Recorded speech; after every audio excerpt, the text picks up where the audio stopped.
profe, buenos días. Mi nombre es Karen Gómez y junto con mis compañeros Benazir y Diego queremos presentar los resultados de la unidad 3 en cuanto al análisis de riesgo, rentabilidad y simulación de Monte Carlo con el Centro Híbrido de Formación Digital. Esta unidad responde básicamente a 3 preguntas. La primera es: ¿cuáles son los riesgos del proyecto? ¿Es rentable financieramente? ¿Y qué tan probable es que funcione bajo distintos escenarios?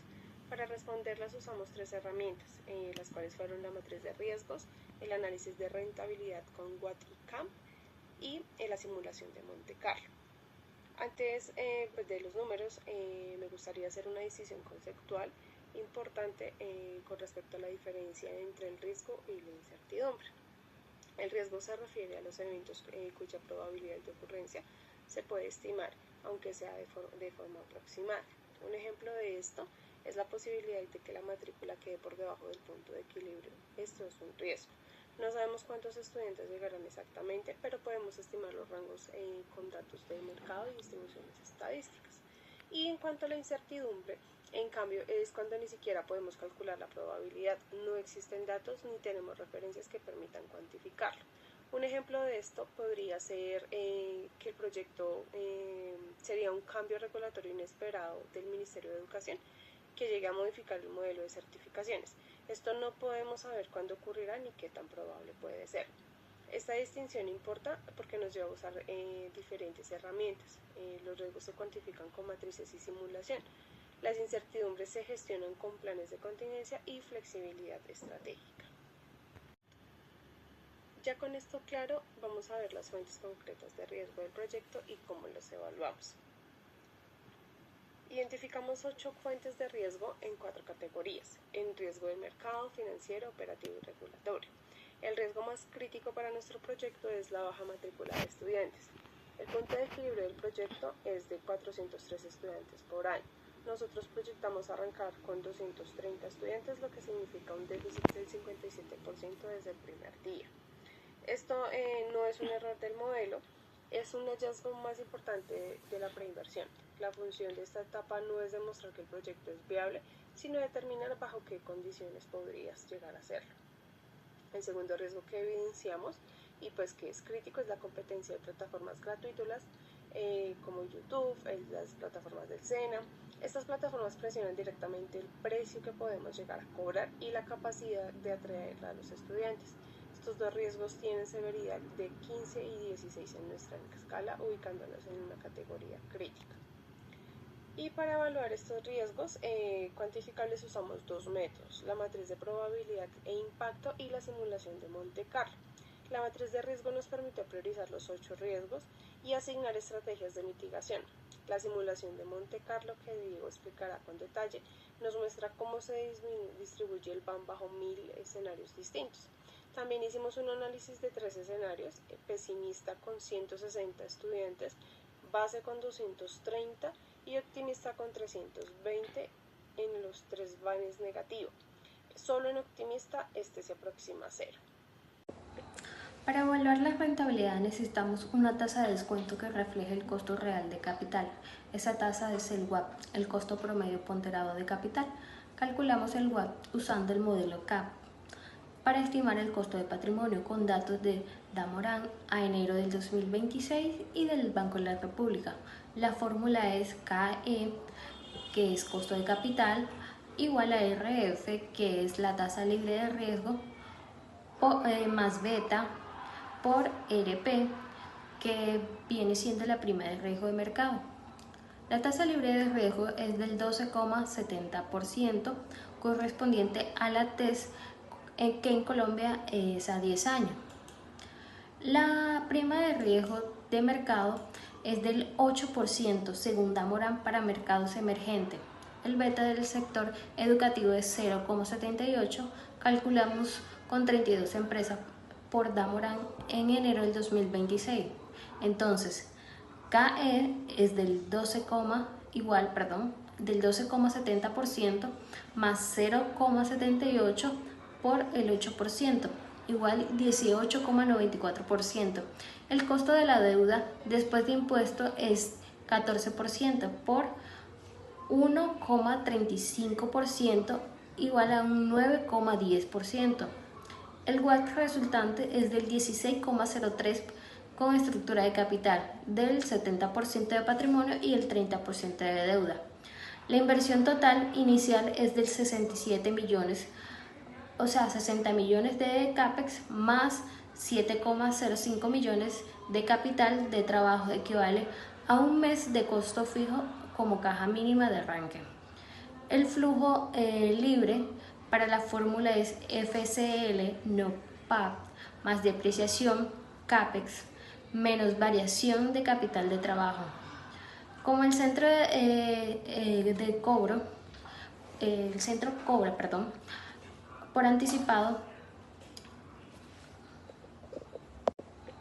Para evaluar la rentabilidad necesitamos una tasa de descuento que refleje el costo real de capital.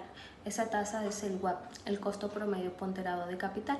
Calculamos el WAP usando el modelo CAP para estimar el costo de patrimonio con datos de Damorán a enero del 2026 y del Banco de la República. La fórmula es KE, que es costo de capital, igual a RF, que es la tasa libre de riesgo, más beta por RP, que viene siendo la prima de riesgo de mercado. La tasa libre de riesgo es del 12,70%, correspondiente a la TES, que en Colombia es a 10 años. La prima de riesgo de mercado es del 8% según Damorán para mercados emergentes. El beta del sector educativo es 0,78, calculamos con 32 empresas por Damorán en enero del 2026. Entonces, KE es del 12,70% más 0,78 por el 8%, igual 18,94%. El costo de la deuda después de impuesto es 14% por 1,35%, igual a un 9,10%. El WACC resultante es del 16,03 con estructura de capital, del 70% de patrimonio y el 30% de deuda. La inversión total inicial es del 67 millones, o sea, 60 millones de CAPEX más 7,05 millones de capital de trabajo, equivale a un mes de costo fijo como caja mínima de arranque. El flujo de caja sigue la fórmula completa FCL no PAP más depreciación menos CAPEX menos la variación del capital de trabajo. Como el centro cobra por anticipado, la variación de capital de trabajo es 0 los años 1 a 5. El único ajuste ocurre en el año 0. El resultado son contundentes. El BAN es negativo en aproximadamente 160 millones de pesos. La TIR no converge porque todos los flujos de caja libres son negativos en los 5 años de proyección.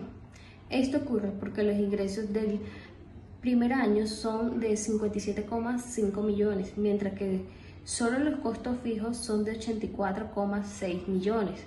La matrícula de 230 estudiantes no alcanza para cubrir la estructura de costo del proyecto. Esto no es un error, es exactamente lo que se debe hacer una preinversión. Identificar que el proyecto en su configuración actual destruye el valor y señala que habría que cambiar para que sea viable. Gracias, Benazir. El análisis de escenario nos da 3 puntos: pesimista, base y optimista. Pero la realidad tiene infinitas combinaciones posibles. La simulación Monte Carlo nos permite explorar 1000 de esas combinaciones a la vez. La lógica de Monte Carlo es sencilla. En lugar de fijar un solo valor para cada variable, le asignamos una distribución de probabilidad. Luego corremos el modelo financiero 1000 veces, tomando valores aleatorios de esas distribuciones. Usamos 5 variables estocásticas. La matrícula del año 1 sigue una distribución triangular entre 160 y 320 estudiantes, con moda 230. El precio por curso es triangular entre 200 y 300 mil pesos, con moda en 250 mil. Los costos fijos son normales en la media de 84,6 millones y desviación de 5 millones de pesos. El crecimiento de matrícula es triangular entre el 5% y el 18%. Observemos también que el WACC es normal con media de 16.03 y desviación del 2%. Usamos distribución triangular para el precio porque los precios no pueden ser negativos. La distribución normal lo permitiría teóricamente, pero preferimos ser rigurosos y usar la distribución que respeta el límite natural. Los resultados de las 1000 iteraciones son muy claros. La probabilidad de que el BAN sea positivo es prácticamente cero. Ninguna de las simulaciones generó un BAN positivo. En la siguiente diapositiva pueden ver estos resultados de forma visual. A la izquierda, el histograma del BAN. Las barras muestran cuántas de las 1000 simulaciones cayeron en cada rango de valor. La distribución tiene forma de campana sesgada a la derecha, con la mayor concentración de escenarios entre menos 188 millones y menos 141 millones. Ninguna barra aparece por encima de cero. Toda la distribución está en territorio negativo. A la derecha está la curva acumulada o CDF. Esta curva nos dice qué porcentaje de los escenarios tuvo un BAN menor o igual a cada valor. A la derecha está la curva acumulada o CDF. Esta curva nos dice qué porcentaje de los escenarios tuvo un BAN menor o igual a cada valor. El punto clave: la curva llega al 100% antes de alcanzar el 0. Esto confirma que P BAN mayor que 0 es igual a 0%. El mensaje al final es este. La pregunta no es si el proyecto es viable hoy. Claramente no lo es. La pregunta es en qué condiciones podría hacerlo. La simulación nos dice que se necesita combinar matrícula superior a 380 estudiantes, precios por encima de 270,000 y costos por debajo de lo proyectado. Esas condiciones no están garantizadas sin una intervención estructural del modelo. Para cerrar, la preinversión cumplió exactamente su función: evitar que se inviertan 67 millones sin haber validado primero las condiciones de viabilidad. El siguiente paso no es ejecutar el proyecto tal como está, sino corregir las variables críticas, asegurar las condiciones habilitadoras y volver a evaluar. Muchas gracias.